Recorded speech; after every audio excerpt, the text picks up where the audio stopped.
This video is brought to you by 3, bringing you 4G at no extra cost and some exclusive deals over at Btekt.com. The Samsung Galaxy Note 4 is almost definitely coming our way at IFA 2014.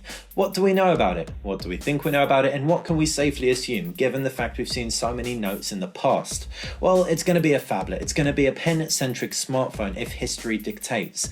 It's probably going to be plastic with a faux leather or dotted plastic finish. Chrome trimmings around the side or fake chrome trimmings, which are actually going to be plastic, will likely sport a striated effect. If the latest pictures from GSM Arena are anything to go by though, the Samsung Galaxy Note 4 may have no dots and no faux leather stitching, instead sporting a very distinguished dappled plastic back. We certainly hope these pictures are indeed a reality and they look very convincing. This would also corroborate the rumours of a metal frame. Some colour options have been put out there by EV-Leaks, a famous tipster. These include charcoal black, copper gold, electric blue and a shimmery white. Any eagle eyes out there or eagle ears will spot that these are the same variants as found on the Galaxy S5. The screen has been rumoured to be a YOUM panel, Y-O-U-M. That's a flexible screen allowing for information to be displayed on the side of the device. Due to limitations of the tech, however, it probably won't roll out globally in time for a device already in production, so we're guessing that Samsung's instead going to opt for a 5.7-inch Super AMOLED panel with a Quad HD resolution. This means its pixel density will be less than the super sharp LG G3, but only just at 513 pixels per inch as opposed to 538. It'll also be a Super AMOLED panel like we said, so we'll have deep, dark blacks and vibrant colours. The interface or operating system will likely be Android 4.4.4. It'll be released with Samsung's TouchWiz over the top, and we're assuming it'll be the same My Magazine UX as found on the Samsung Galaxy S5 with the addition of S Pen optimizations. The invite has shown that elements like Action Memo and other S Pen centric features have been included, so that's why we're making that assumption. As far as the camera goes, very early rumours suggested a 20 megapixel camera was going to be used. Sam Mobile, however, and an Antutu benchmark appear to agree that it'll be a more modest 16 megapixel snapper in this instance. However, even more modest numbers have been bandied around, like the 12 megapixel rumour that is the latest one. It even includes optical image stabilization, so we can see why Samsung would drop the pixel count in order to support that feature.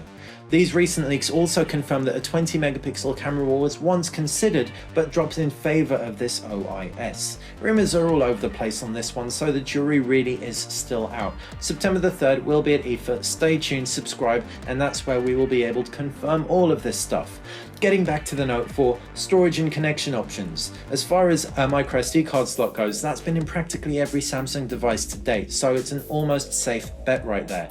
Internal storage we reckon is going to come in at 32GB. That's the same as what the Note 3 was before it, and leaks have also suggested that all the US variants will be 32GB. As far as connections go, a micro USB 3 port and a fingerprint scanner are almost certain, as is an IR blaster.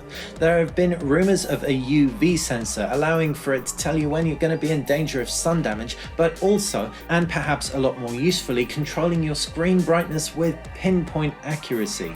There have also been rumours of wireless charging and a retina scanner. The wireless charging will probably come in the form of an external back cover that you can buy, and the retina scanner is probably the most far-fetched that we've heard thus far. As far as performance goes, in typical Samsung's fashion, you will have two processors, an Exynos chip and a Qualcomm chip. That's an Exynos 5433 and a Qualcomm Snapdragon 805. Europe will supposedly be getting the Exynos, although we're not entirely sure how the UK will fit into all that, while elsewhere we'll be left with a Snapdragon chipset. As far as the GPU goes, Qualcomm chips ship with Adreno 420s, whereas Exynos chips ship with Mali T76s from ARM. Battery size will also likely be increased over the 32,000 mAh battery in the Note 3, although it'll likely be a modest upgrade according to leaks. Pricing and availability, finally, you can expect the Note 4 to launch at a similar price to what the Note 3 launched at a year ago. Anyone who does know, in the UK that was £600 SIM free, so it is not a cheap device. But remember, you are getting more cutting-edge tech than on any flagship out at the moment. Sam Mobile also predicts a September the 15th release date. That's a very tight turnaround, considering the fact the announcement is expected for the 3rd of September, just a few weeks away. Hopefully you've enjoyed this roundup. If you want to see our hands-ons on the 3rd of September, make sure you subscribe. Obviously between now and the 3rd, loads of stuff is going to be announced about the Note 4. That's why we suggest you stay tuned to Btekt, comment away, and we can answer any questions that you may have when we know them. Thanks for watching.